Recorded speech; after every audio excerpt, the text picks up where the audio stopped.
5.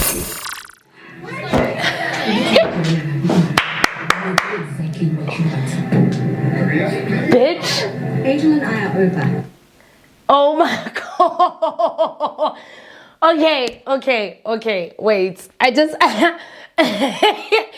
mic check 1 2 1 2. Okay. I can literally feel myself overheating. Like I'm actually hot. Gotcha. What's up, guys? Welcome back to another video about your ultimate fave. Now, if you are new here today, you know exactly what to do. I need you to click that subscribe button. And for all my returning subscribers, welcome to another video by your ultimate fave.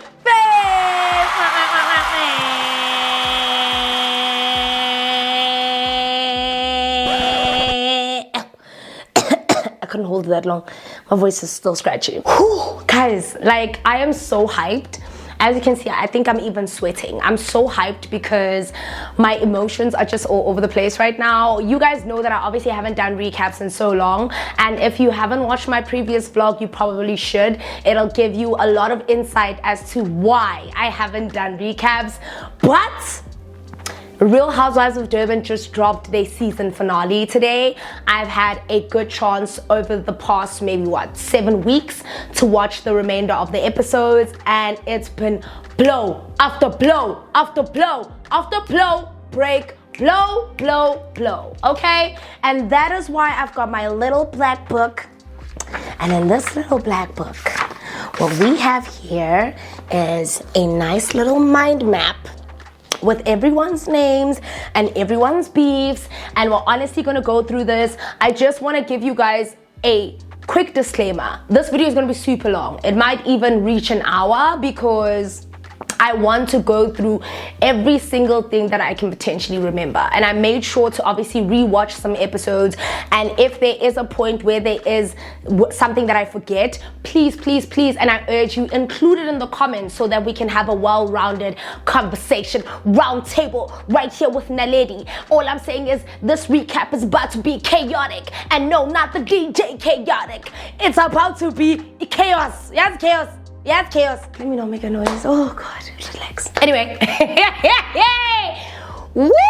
Season 4 of The Real Housewives of Durban has been so intense. It's honestly been a roller coaster, and like it's been one of those things where you see like a place or a pot that's bubbling, and you can tell that this pot is about to burst, right? And please don't focus on the dead cat on my chest. Like just pretend you don't see it. But it has been probably one of the most chaotic seasons that they've ever had. Now we've lost a couple of OGs, so I'm talking about your Ayanda Ngwana, Lakongo, Londi, London. We've lost Annie, and those people in the previous seasons were definitely like the catalysts of a lot of drama that happened. And I think they obviously decided that, you know what, I can't do this anymore. This is giving me a bad image and I just want to take a step back. But let me just say the additions that they added this season, it's a different type of chaos. It's a different type of chaos. It's like going to Amsterdam, that place that you go to off the Groove, the one that closes at like 7, 8 in the morning.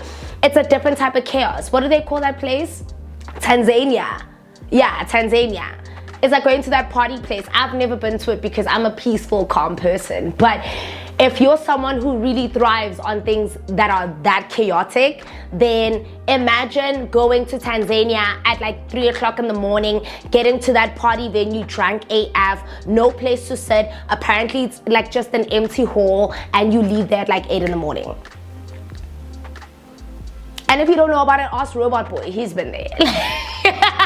He's gonna kill me for that one. So we're gonna be doing this recap, and I'm gonna try to go through it character by character, just to obviously not leave anything out in the season, to let everybody know who's had beef with who. So the first person that we're obviously gonna start with is, I say we start with Nonku. Nonks. Hey, Sana. Should we start with somebody else? Let's start with Slee, because I'm really not gonna lie, Slee, the last season, she came in with such a pure heart. And I know you guys are gonna say, oh my God, Slee was the villain this season. She definitely was, guys, but Slee had a bone to settle. Like Slee, honestly, she had a score to settle, and I don't blame her, because the whole of last season, Nonku brought her friend onto the show and then proceeded to throw Slee to the wolves by making fun of her financial issues, and that obviously became a thing. And I don't want you guys to sit here and lie and say, yeah, but that doesn't give Slee the right to come back and do this and that. No guys, you guys don't get to pick and choose when someone is allowed to be rude or vile to someone. And Nonku, being good friends with Slee, they lived in the same neighborhood, their daughters were friends. For Nonku to do what she did to Slee on national television, I honestly, if I was Slee, I wouldn't forgive it either. And I don't know why you guys expect Slee to have that moral compass just because she walks with a higher being. Higher beings can be angry, jealous fucks. You know what I mean? I did so much screaming that my voice is even scratchy. But anyway, where was I? I think this season, Slee had a score to settle, and she had every right to do so. And I know a lot of you guys are gonna go, oh no, Slee was so villain, it's so unlike her. But you know what I dislike about what I've seen, especially on social media, and let me say Twitter. You guys praise so many people who don't deserve that praise, who don't have a moral compass. For example, Nonku, season in, season out, all the way from season 1 with Ayanda Ngwane, has been so horrible to each woman season in, season out. And you guys go and you praise the villain. You guys go and you praise that toxic behavior. But then when it's done by someone that you guys had some sort of good perception about, all of a sudden you guys are saying Slee mustn't come back, Slee whatever. Guys, if I was Slee, I would also have a score to settle. I mean, the whole of last season, Slee came in there with so many good intentions, saying that she doesn't like RD, but as long as Nonku's happy, she's fine. And then Nonku, the whole broke thing became a financially overstretched. And if I was Slee and that thing traveled with me for a year, I would get my lick back. And I'm seeing this trend where you guys want to praise villains, where you guys really want to put villains on a pedestal. Like, for example, this season, for me, the real villains here are definitely... Sorry guys, I was waiting for that bell to end because I could hear it. I think the villains for me this season were definitely Zama and Angel, but if there's something that I've seen happen on social media is that people were giving Angel so much flack and then they were praising Zama for her villain behavior, and it's like, I'm gonna need you guys to choose. Are you guys either gonna be on the right side of history, or are you guys gonna be on the wrong side of history? There's absolutely nothing wrong with liking someone that's not the favorable character, but there's everything wrong with trying to put someone on a pedestal that's been mean, rude, condescending, ruthless to other people. So now, in the same breath that you can hate Angel, you should have the same energy for Zama. But no, everybody loves Zama because she's the calm, angry villain, and that's why everything she does with her villain status then becomes admirable and lovable. But now when Slee does it, all of a sudden it's Slee mustn't return. Please guys, don't bore me. I'm sorry, but Slee had to get her lick back, and I'm here for it. And I'm here for it because Nonku did her very dirty. Slee was coming in as Nonku's friend, and they were real friends off the show. I'd understand if it was a little bit more pre-planned, like Angel and Maria, but it wasn't pre-planned. They were good friends, and for Nonku to go and take out the fact that Slee's broke, well, would you look at that? The tables turn, the bridges burn, and people will learn. Because did Sirisha not release the fact that Nonku's broke? Did Sorry not release the facts that Nonku is dead broke? Nonku has asked for money on various occasions. Do you understand? So I think for me, one of the things that has come full circle is that Slee had to settle her score. Slee was embarrassed on national television by someone she regarded a friend, which affected her and her kids. I mean, yeah, we already gave her grief about the fact that she left and stayed with a man for 6 years. We gave her grief about that. But then I think the grief, or something that she wasn't prepared for and she hadn't dealt with, was the fact that Nonku went out and basically put her own friend up to be chewed by the wolves. But I also don't like that financially overstretched line. Girl, leave that. That ain't it. That ain't it. I'm so glad that shit didn't work. Look, I'll buy a set, but I'm glad that it's not financially overstretched. Oh, what are you wearing, girl? I'm wearing financially overstretched. Baby, honestly, For someone like Slee who walks with a higher power and who understands the power of manifestation, I was very surprised when she did that, but I do think that that was like her funny kind of sarcasm coming into play, because initially when she did it, I was like, initially when she did it, I was like, girl, oh sure, like, if we're not sure, then I'm fine. But anyway, I am not mad at Slee this season. I wish I could be like the rest of you are, outraged. Look, her sitting with RD, I think for me that was crazy. That was crazy, Slee. And you know what? I wouldn't be me if I didn't tell the truth. That was crazy. I obviously understand for the sake of reality TV, we had to push it up a notch, but you had no business meeting with RD. It could have ended at a phone call. It could have ended at text messages. It could have ended the same way Angel, Zama, the whole thing played out. But for you to even sit down with him was crazy, because let's be honest, he didn't really say anything that debunked Nonku's story. The only thing he said is that he didn't scam her, but he didn't really get into detail. If anything, at some point, I thought he was somewhere praising Nonku at some point. I thought he was kind of giving her flowers, maybe kind of alluding to the fact that he still cares about her, saying she's a good person, womp womp, this, that, and the third. So he didn't actually debunk what she said outside of the fact that I didn't scam her and I'm not going to court. Those are the only things that he said. But to debunk Nonku's story of saying he scammed me, he stole stuff, he didn't. I can show. I'm not sure if, like, I don't think RD came there for any purpose that served a purpose, and that's just the truth. I'm gonna keep it a buck with you there. So I think that was the one thing that you did wrong. But Slee, this season for me, you are still up there. And I know that I'm going to get a lot of flack for that, but you are still up there. You've been very true to yourself. You've been true about not wanting to be friends with them. And towards the reunion, the last episode, you stood on business.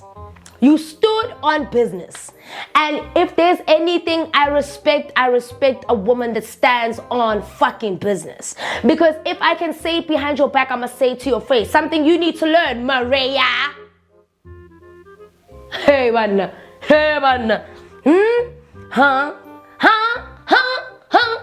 Exactly. So absolutely feel like Slee deserved some redemption this season, and I think let's not go too much in on her. The next person that we're going to talk about is definitely Amy. Look, Amy, guys, wasn't my least favorite. I know that you guys are like, she mustn't come back. She's ratchet, womp, womp, womp. She's talking about the story, blah, blah, blah, blah, blah.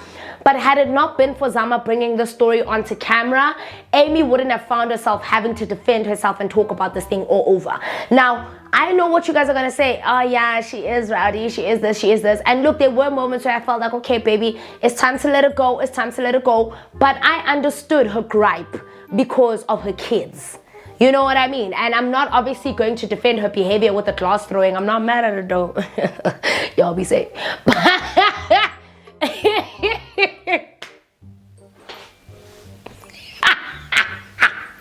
The facts are the facts. I'm not mad at it, because I feel like the only reason she went off again from the jump was because of the voice note that she heard from Angel. So, look, I mean, if she was still going off the same information and nothing had changed, I'd understand that. But the only reason why I have a little bit more sympathy towards Angel is because I feel like at times Zama's apologies come off as insincere on camera. So now, Zama, I'm gonna try my best not to come at you today. Like I've told myself, which means now we shouldn't be fighting. Mina angithandi kulwa nabantu abadala mina. Angiyithandi lento le. Yanganasani kusingizini. Mina vele mina abantu abadala angithandi kulwa nabo. Yabona, it's just not my thing. So I need us to give Amy a little bit more grace, because those are her kids. And if she had acted any differently, then she would have debunked herself and how she feels about her kids, because when she did that live, she was truly upset because her kids were in the car, guys. And my thing is, until somebody comes out and says that was all a sack of bullshit and nobody hijacked her. This is what happened. Here are the pictures. Here's the evidence. Then by all means, look, I mean, the husband came out with an affidavit, but then again, the husband was a criminal. So the husband is at liberty to be able to falsify documents, to falsify those things. And I know you guys are going to say, oh, no, you don't want to admit that she was lying, because I don't believe that you would lie about something that traumatic. And I'm going to stand on that. Unfortunately, guys, here, when it comes to reality TV and it comes to recaps, you really gotta choose which side you're on. And I'm not gonna debunk obviously what was said in regards to her faking it and her having a boyfriend and that evidence being released. But what I'm not gonna do is sit here and say that she admitted on camera, on TV, that she was dating a criminal or that she was married. Did she say it was the husband? Did she know it was the husband? Was it a husband or a boyfriend? Whatever. But she does admit that she was dating someone who was working against the law, who was not a law-abiding citizen. So I don't want you to nullify that when someone is really, really concerned about the well-being of her children. Let's say by all means that hijacking was faked and then the brother maybe beat her up because, I mean, she can't beat herself up, or maybe she would get someone. Look, I mean, there's many ways you can think about it.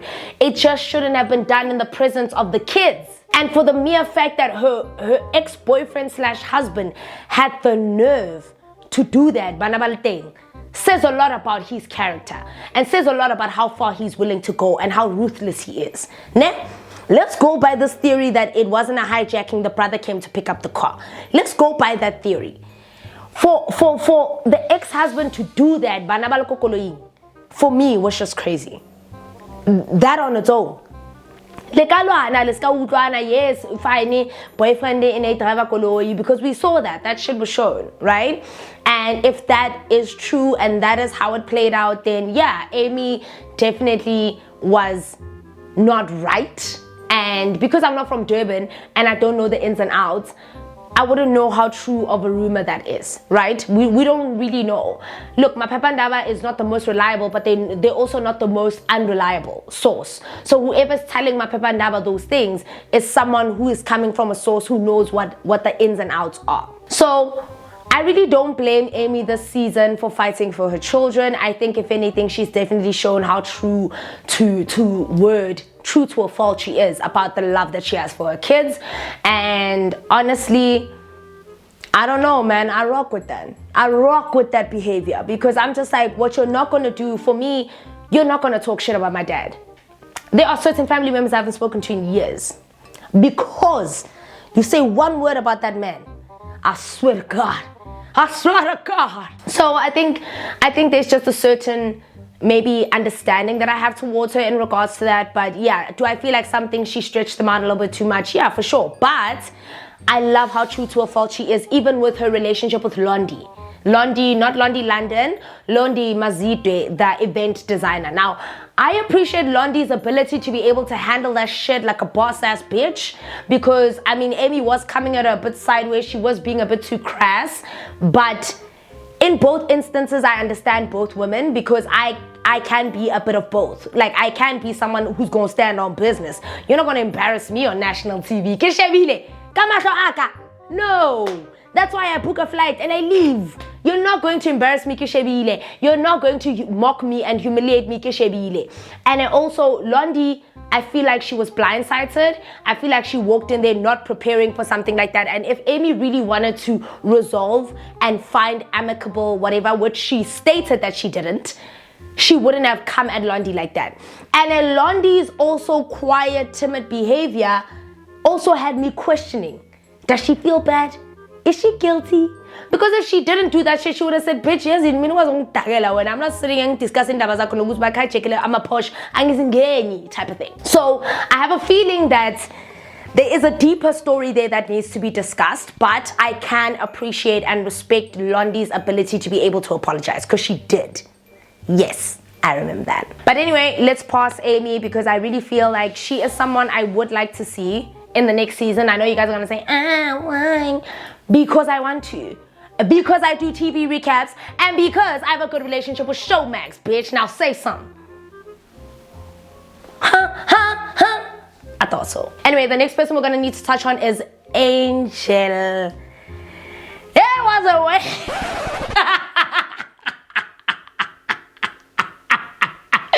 Yo, guys, I got was such. Yo. Angel, baby, you were a hot ass mess this season. Like, baby, you were a hot ass mess, baby. Like, baby. And now you know I love you. I love you. I've been rocking with you from episode 1, but you were a hot ass mess. And I'm so glad towards the end of the season you were somewhat, in a very small manner, redeemed until you took it there, which I ain't mad at it, man. Maria was tanya. Now, Angel this season. Hey, Angel. Hey.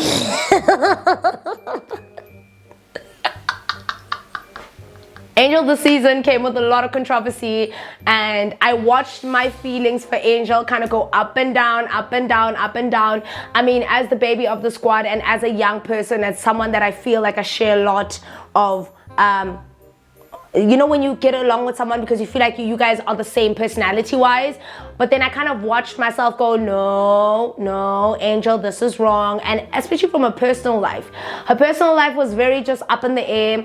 But you guys need to understand, like, these shows are shot over a period of, I don't know, 6 to 8 months, if not less than that. I don't actually know how long these shows are shot for, but I'm going to assume it's over a period of 6 months because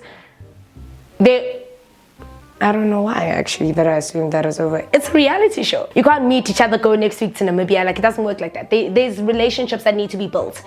So obviously this season, I think the only issue that we had is with Angel's credibility, because some of the things that she was saying weren't adding up. The only thing that I'm not going to touch on is her fertility. And I know you guys are going to say that she lied about that. But the thing is, you guys need to understand something. Whenever there's an issue with fertility, you do wonder if you're going to be able to have kids. And because I am not well versed in that situation, I am someone who's had cysts on my, what do you call this? What's this part? When you have a cyst here by your womb, like on top of the thing, ne? And I was someone who could have been diagnosed with endometriosis. And I was scared because you do start asking yourself those questions like, am I going to have children or whatever? So because I'm not well versed on that subject, I don't want to say that she's lying or not. I did feel like at a point she was kind of, creating scenarios for a storyline. The only one that I don't trust you on, Miss Mama, is le boyfriend. I ban. Banyana baka. Let's start telling the truth. Like, at our earliest convenience, let's be about that truth telling business. So I do think that Angel did, I don't want to say fabricate. I think she created some stuff that may have not been as honest or true to the story as she may have wanted to admit. But guys, like I said, if it's shot over a period of 6 months, there is a chance where you can break up, make up. And she is credible in dating, because isn't it that Sirisha's light-skinned friend said she's dating my brother? Which initially I didn't know if they were talking about that guy in question, but I don't know, is he the brother? I don't know, but she didn't seem like she likes Angel that much. And you know what?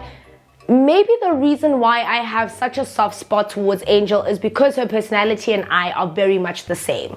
Very much stand up, very much crass. You either like her or you don't. The whole little pieces of misinformation which would lead her to believe that she's lying when she's probably not, like the construction thing and the fertility thing. She's probably not lying about those things, but because of the way things are being placed, yes, it could give off that she's lying. Yes, you guys will say I'm defending her, and maybe I am because I know what it's like to constantly be on defense, to constantly have to defend yourself, to prove yourself. And the thing is, throughout the season, Angel really has put her heart on the line in comparison to the other woman. I think the only other woman who's spoken about a very personal situation as of this nature is Zama, with her fertility. So yeah, I do have a soft spot for Angel, but it still doesn't nullify the fact that I do think Angel was a bit too much this season. I think there were points where, you know, when they put you up against the wall and it's a fight or flight, in instances where she should have flighted, she fought. And that put her in a bad light. That's what made her ship sink, because you are constantly ready for war, and you shouldn't be dealing like that. And even in her apologies were very like, They didn't seem sincere either. They were coming from, I know I'm sorry, I'm wrong, I'm sorry, yeah, okay, now what? No, bitch. I'm gonna need you to pipe down Zitobe and say, you know what, I'm really sorry. And if there's anything else that I wanna say, take it, swallow it, chew it, let it digest, poop it out, and don't respond. Exactly. So that's the only thing that I think Angel should have mastered, the ability to know when to listen and when to speak. Because she was speaking twice as much as she was listening, and you need to listen twice as much as you speak. Because the thing is, when you're constantly speaking, you can't keep track of the shit that you say. Mina nkhuluma kakhulu. Don't get that twisted. But then mina la, indlebe, always open, always listening, always ready. Because there's nothing that you're going to say to me that I'm not going to remember. Because 80% of the time. I'm just saying. So Angel was definitely a villain, but she's a villain that I want to see because she redeemed herself towards the last 2 episodes. She redeemed herself. That phone call that she recorded of Zama. Keep saying. I'm never wrong. I'm harsh, but guys, it's very few and far between. Maybe once every leap year, keep it wrong. But it's and I can't leap year this year. But no. I was on the mark about Z lady come. And I'm still very much on the mark. You understand? Like nothing has changed about my feelings towards Zama. Nothing has changed, but I will say this. Zama has, I think the only thing I like about her, one, are her diary sessions. Ah, shit, that lady's fucking hilarious. Like, yo, she's so funny. And she's a typical KZN lady. Like, her diary sessions remind me of La Congo and Londi London. Her diary sessions eats everything, not her looks, but her diary sessions, like what comes out of her mouth, it eats every single time. Sometimes I even laughed and I went, oh! Like, I even felt bad for laughing, you understand? My thing is, I'm gonna have to be honest, Zama, I'm gonna have to be honest, okay? You are definitely in the top 2 least favorite, but your diary sessions 8. Oh, you read Everybody Fulfilled, but the thing is, you're a coward, because the reading that you did in the diary session is what I needed. Like, I needed you to be about their business. I needed you to read them like that. Because now the thing is, Angel is so chaotic, but Angel kept reading all those ladies fulfilled, no holding back, no nothing. And you know what I think my fear is about being on a reality show? I would probably do the same thing. I would read Everybody Fulfilled, no shame, no hate. This is the real world. So I think Angel this season really disappointed me throughout the course of the season, but she definitely redeemed herself with recording Zama, because it definitely put her back in good standing with some of the women. Because I think as much as she thought she was cool with the women, I don't think they were cool with her. Like, she was like, oh, my friend Slee, my friend Sirisha, and they were just like, I'm sitting with Angel. Like, they did. I think the only person who would have genuinely been a good friend to Angel is JoJo. And now the thing is, if it wasn't for Angel and Nonku's back and forth that they had at the dinner, which Zama recorded, she would have been a better fit with those two, because they all genuinely, they really did like her, guys. Let's be honest about that. I don't know how Nonku felt about it, but I know that JoJo really warmed up to Angel, and it was just so unfortunate that things played out the way that they did. But if I'm being honest, I'm glad that Angel's on the side of Sirisha and Slee and them, because I have a very strange feeling that if she were friends with JoJo and Nonku, it would have only been a matter of time before they switched on her. Because they defend each other. It's Joku. I don't even know the Joku Ma part, what it's for. Baby, you're an extra. Like, you are literally that 5th one on Destiny's Child that said, I sold 1 million, but they're like, but you weren't in it. Like, I was part of the biggest selling group. Like, no, but you weren't in it. They dismantled it, and you were the part that got dismantled, type of thing. So, I don't know. I feel like Joku is a duo that works together, and they defend each other shamelessly. I don't think they defend Maria. I don't think they would even defend Zama. I think they don't even rate them like that. But anyway, Angel, I want to see you next season. Reunion's gonna be hot. You coming in hot, but tone it down, baby. Tone it down. You were a bit too uncouth this season. And I hate that word because I blocked this other Twitter user for calling me uncouth, and I've never forgotten it. But you were a bit uncouth, babe. You were a bit uncouth, don't you think? The next person we are going to be discussing is Sirisha, Rich Money Baby. Now, I know what you guys are going to say. Oh no, Sirisha wasn't good. But guys, I'm going to defend Sirisha with my chest. You understand what I'm saying? With my fucking chest. Let me tell you why.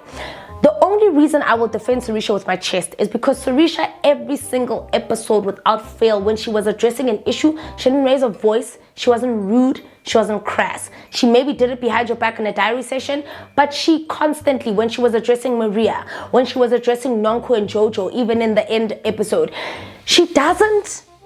How tell man? And that's something I can really respect, because now if you come at me sideways, baby, we're gonna have a problem. You better watch how you address me. You know what I mean? Like, you can address me, but watch how you address me. So I think for Sirisha, first of all, her diary sessions 8, her looks, her comments, oh baby, Sirisha is a housewife through and through. Sirisha is a housewife. Do you understand? Let me look at my little black book to see who she's had beef with this season, because my housewife doesn't have beef. She just has misunderstandings. So Sirisha had an issue with Zama this season, and she had an issue with Maria. Now, the issue with Zama, I completely understand, because Sirisha brought Zama into the group. But I think Zama, because she's a Virgo, quickly clocked Sirisha's tea. Yes, Sirisha, I'm gonna have to say this, Rich Money Baby, please don't not buy me a bag. Like, if you do buy me a bag, I swear to God, this channel will be devoted to being biased for you. All I'm saying is, Sirisha, you are definitely one of my favorite housewives through and through. Your wit, your humor, your looks this season, your ability to even come at people while still being respectful says a lot about you. However, you were quite messy this season. You were very messy. The instigation of bringing Mabusi in was a bit crazy, especially without discussing that with JoJo and Nonku. I mean, if you really have this love that you supposedly say you do, then you were supposed to let them know that this is what Mabusi intended to do. I do think there were certain instances where you instigated the conversation, where you instigated the situation, and we can't let that go without, like, we can't let that go unsaid.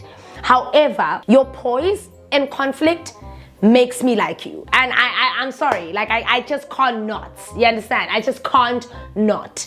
So I think she is definitely one of my favorites, if not my favorite housewife right now at the moment, because I do feel like some of the things that Maria, JoJo, and Nonku said is right. Like, if there's, look, she hasn't really given us any reason to believe that she makes the ladies bow down to them, but I think Sirisha really excels in a space where we're all in agreement and we're all in a group, and she kind of does rally the masses just a little bit, but she does it in a very slick tone. But then also the same can be said for JoJo, because JoJo does it, but JoJo's just verbal about it. Sirisha does it, but Sirisha's very low-key about how she rallies people in. I mean, she is a good friend to those in her corner, but in that good friendship, there's a certain discernment or a certain feeling about people on the other side of the picket fence. You understand? And I have to say that. If I'm going to be honest, I'm going to be all the way honest. I think that Sirisha really excels in a group where her friends can talk to her. And I think it all boils down to respect here. Maybe Slee doesn't call her out. I doubt Angel calls her out, or Amy. Look, these two haven't had any reason to call Sirisha out. I think the only people we could say, do we wonder if they've ever called her out, is Annie and Slee. But JoJo and Nonku have definitely clocked Sirisha's tea. Also, Zama has clocked Sirisha's tea. Maria hasn't clocked nothing. No tea, no juice, no water, no nothing, because she was dying. She was dying to be Sirisha's friend. And then she quickly realized that, no, I'm not going to be her friend. So she switched to the other side. Maria, you need to let that low self-esteem go, baby. Like, you really, look, I mean, I don't want to be the one to say it, but yes, Sirisha is better than you, but you can't let it get to you. You can't let it get to you, my baby. You can't let Sirisha being better than you allow yourself to really like you can't let it eat you on the inside. Because the only thing that you've done this season, but I'm gonna come through and save you. But I still need to drag you. You know how this works. This is a recap. This is not, oh, let's play, advocate. No. This is a recap. Maria, you definitely are bothered by something. I just don't know what it is. And it's with regards to Sirisha. And I think, if I'm being truthfully honest, what bothers you is that you could never be Sirisha's friend. Sirisha never actually let you in. Sirisha never actually acknowledged you in her life. But now the thing is, neither do JoJo and Nunu. They don't let you're like floating. You are the dildo in the wind. Like, dude, I just so much wish this season, Maria, and I mean that from the kindest place possible. You are a nice person. You are emotional. I can tell that there's an underlying bubbling issue about your marriage that I'm really glad wasn't addressed, because it would have made me feel sorry for you. And right now I can't, because, I don't want to. So my only thing is, Maria, I really wish you stood as a lone wolf this season, because your storyline was going so well, mama. Like, I didn't like you, but I had no reason to dislike you. And now it feels like you were pandering to the masses. You were pandering for friendship this side, the same way you were pandering for friendship with Sirisha last season, calling Nunu a weed in the grass, saying Nunu is a snake, saying all of this, which was replayed, run the tape. But you had every opportunity this season to stand on business. And I would have loved you for that, because you do come across as a very sincere, good friend. All you need is that acceptance, and to know that no one's going to turn their back on you. Because I was really hurt when I saw how you cried about, having to thingy your lips, which, like I said, I didn't know how true it was or not. But Maria, honestly, I had hope for you. I had hope. Like, I literally did. Even though you may not believe that I did. Because the thing is, you are a good housewife. I'm gonna give you that. Oh, baby, you make good TV. You and Chantal, okay? You and Chantal make great TV. However, you're allowing yourself to be used and abused by people who don't value you like that. And that's the problem for me. That is a very, very big problem. And I'm not saying it's your fault. You can't see beyond the smoke and mirrors that JoJo and Nunu are creating. They were throwing you in to fight for them consistently.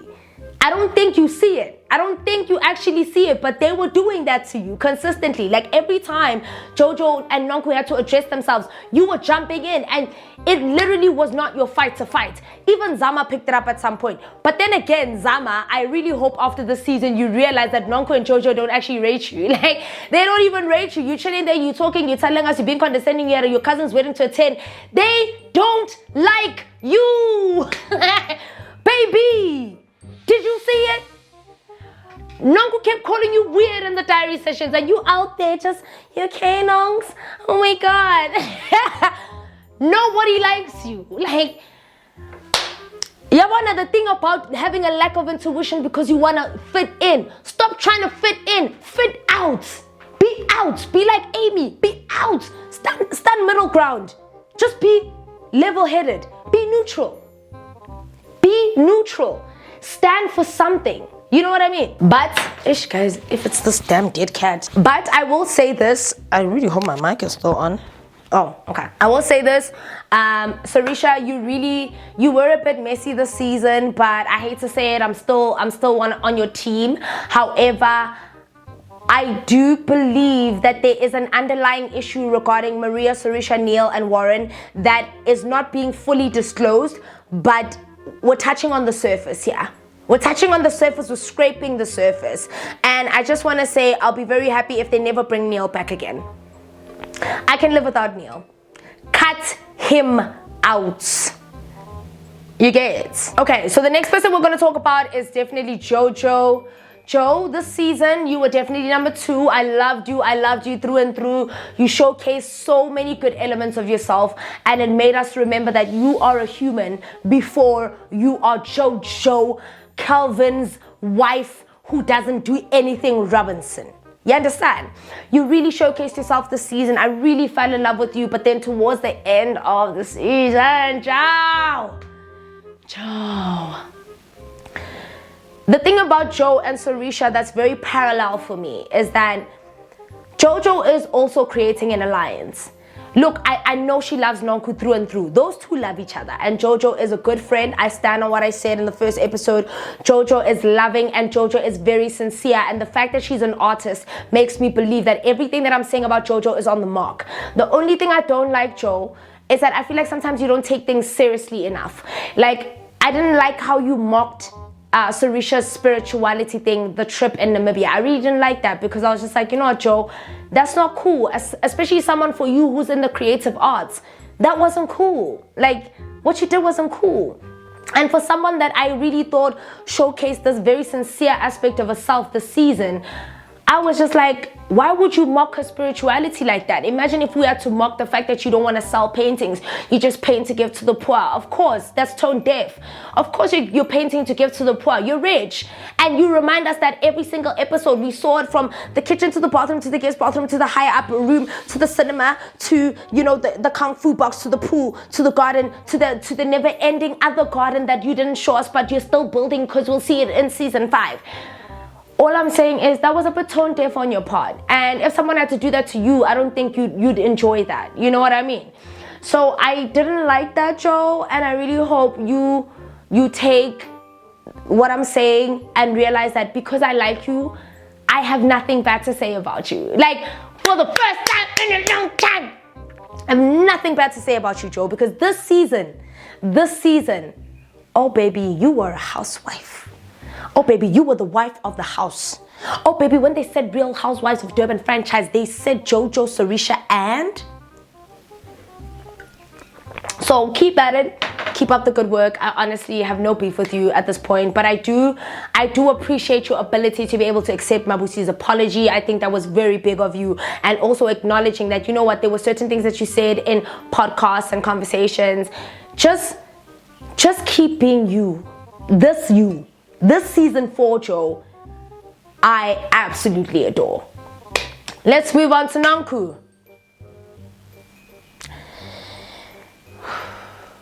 Nonku, every single season, it's a complete character rebrand of the same old fucking shit. Every day, same old shit. Toxic ass, lying ass, forgetful ass, makeup shit ass. Like, I'm sick of this shit. Like, Nonku, I love you. You are great for reality TV. But you need to change. Change, baby. And change today. Whenever you're ready. ASAP. As soon as possible. Preferably now. You know? This season, Nonku came in with this whole rebrand. And I think, guys, let's be honest. As much as Nonku does make some very shitty decisions. Look, 4 seasons in.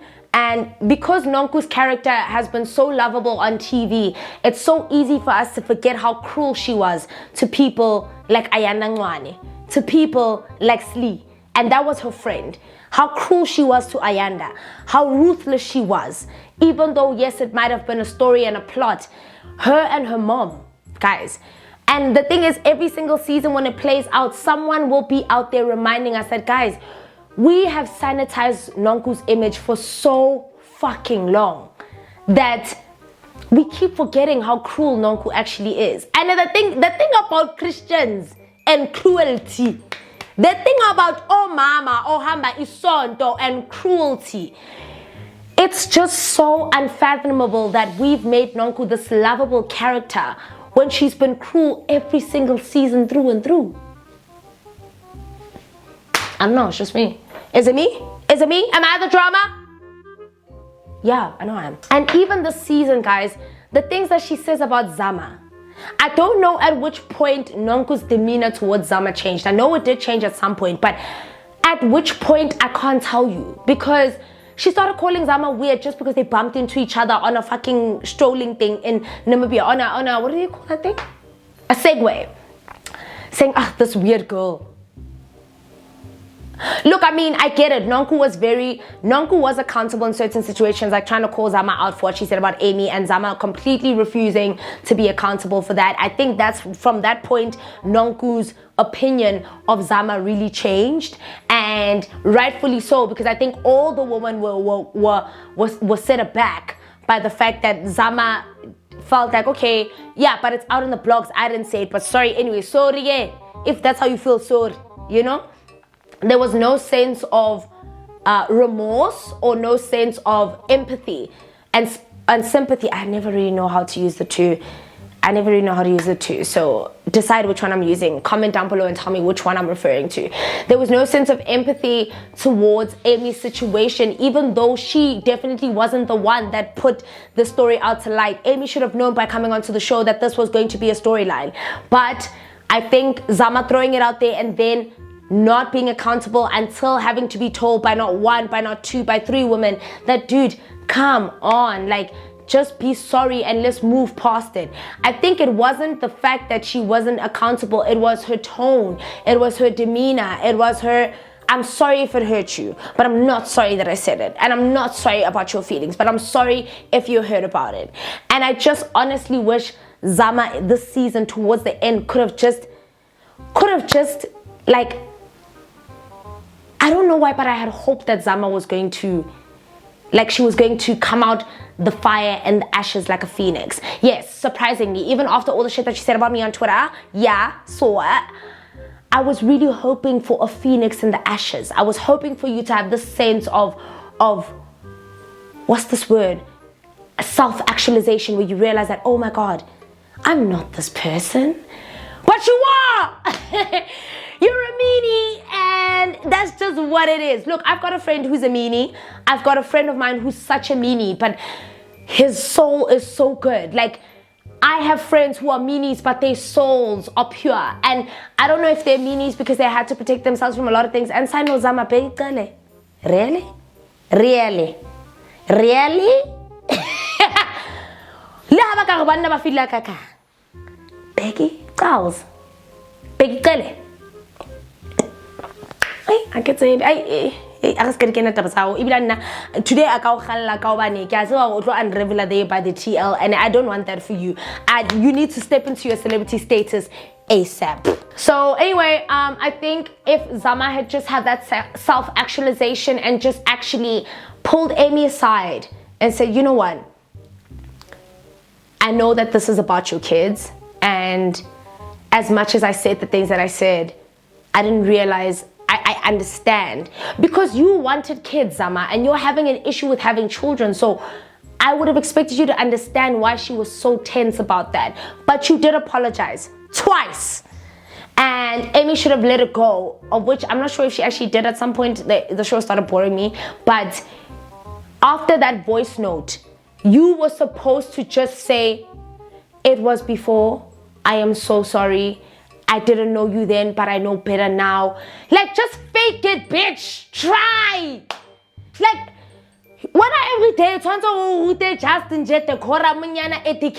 just something. A voice note is being played of you saying some bullshit about something traumatic. And yes, you've said sorry twice, but in that moment, because those feelings are being revisited, just because you know what, I did apologize, but yes, you heard that voice note. It was when this happened. I'm really, really sorry. What do I do to mend the bridges?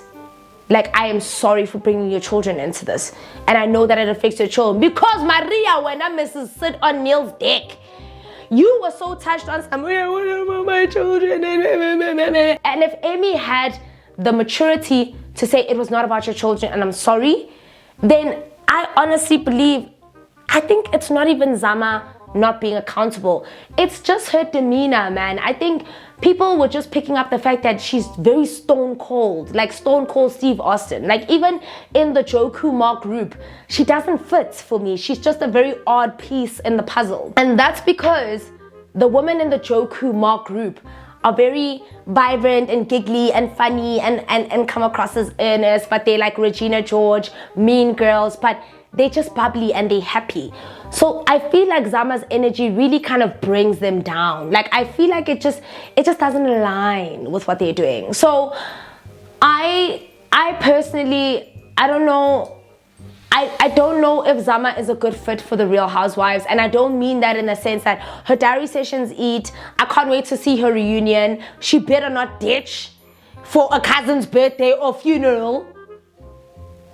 But the only reason I just don't think she's a good fit is because I feel like Zama's aura for me, it just doesn't work. And I mean that in the most respectful way possible. You know, your aura just doesn't work for a show like this. Like, you're a great villain, but at some point,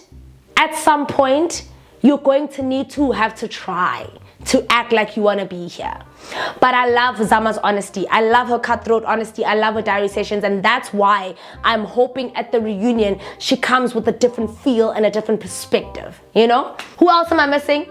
Did I call out everybody? I'm getting emails, cha. I'm getting so many emails, baby. Telephonic interview. Ooh.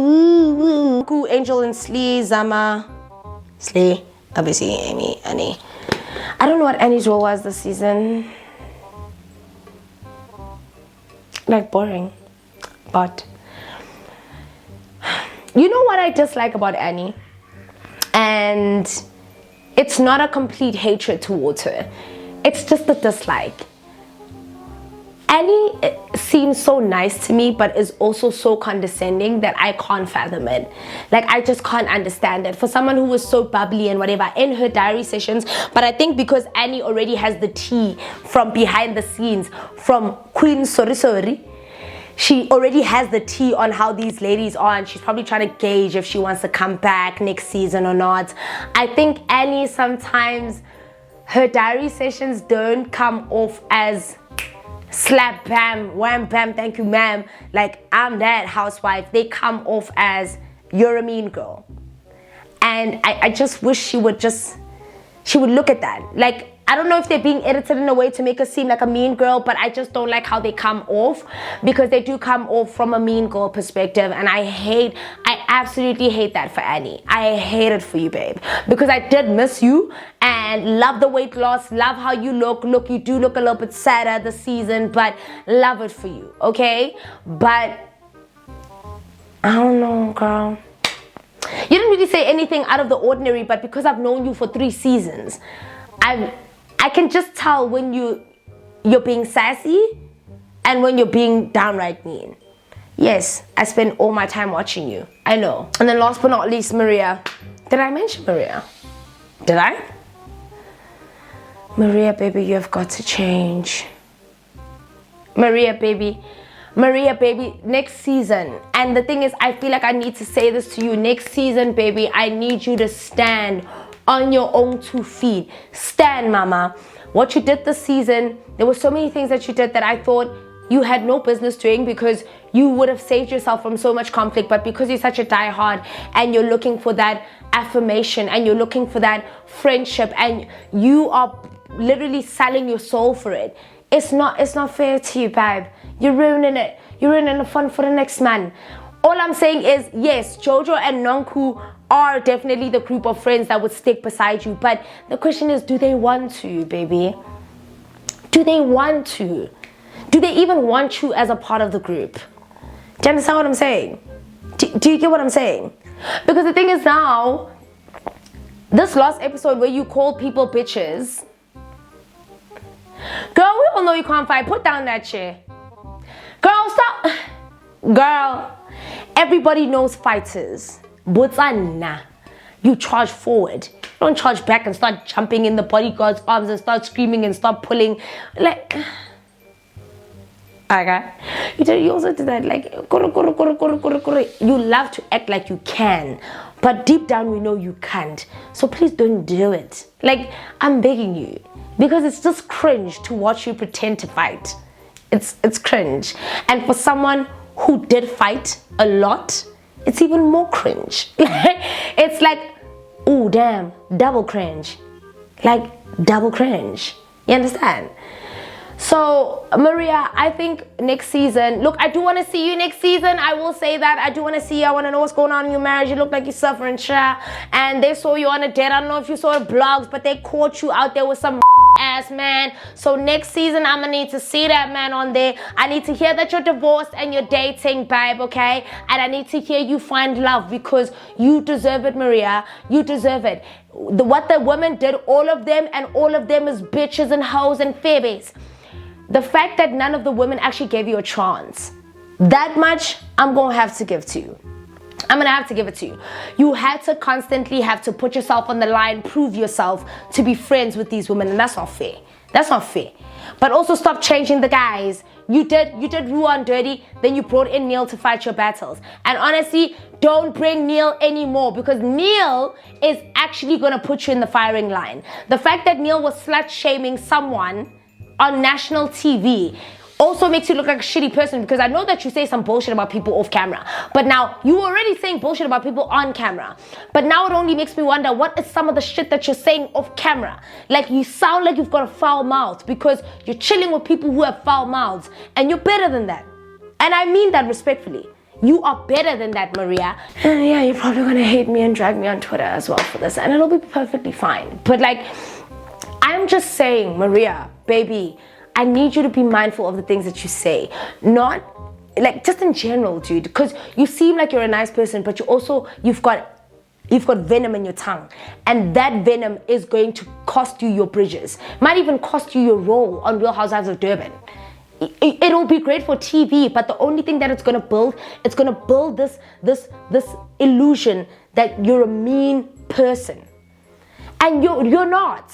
And I'm gonna defend you on this one. You're not. But you need to watch what you say, who you say it with, and how you're saying it. How you're saying it. Because you've called people bitches and hoes on TV. You have. We've seen it. But now I need you to be mindful moving forward. Like, if Neil's gonna call Sirisha slut, say, let's tone it down on the bitches and hoes and sluts. Don't laugh. Don't engage, because Sirisha already said that she hates the fact that Neil was saying bad things about her, and you were still befriending him. And you sat there and said, yeah, but didn't you guys fix it? How am I involved? This. And then Neil goes and slut shames her, and you're laughing. You're laughing, babe. But anyway, guys, Sana, I think I've said a lot. I think I've said almost an hour worth of content. Look, if we're gonna rank them all over again, I'm definitely Sirisha, number 1. JoJo, I almost said Joku. JoJo, number 2. No, actually, Slee. I think Slee was my favorite this season. And I think she was my favorite because she did exactly what Nonku does to everybody every season, but now you guys didn't want to take it because you guys weren't expecting Slee to be a villain. So, let's redirect it. Slee, Sirisha, JoJo, Zama.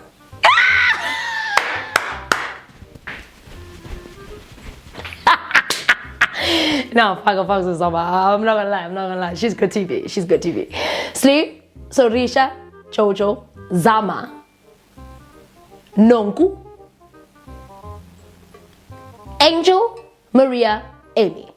And the only reason for Amy is that because her storyline was very sad, I feel like it just almost put her in a box not to react, but she is good TV, and I do want to see her next season. As a matter of fact, I want to see all the women next season. Like, yeah, it's about to be litty. It's about to be a good ass time. Comment down below, let me know what you think. Who do you think is your favorite? Who do you think needs to go? Do you think this was an accurate? No, actually, don't even answer that, because I don't care. I don't care if you think it was an accurate analysis. This is my analysis, my YouTube channel, remember?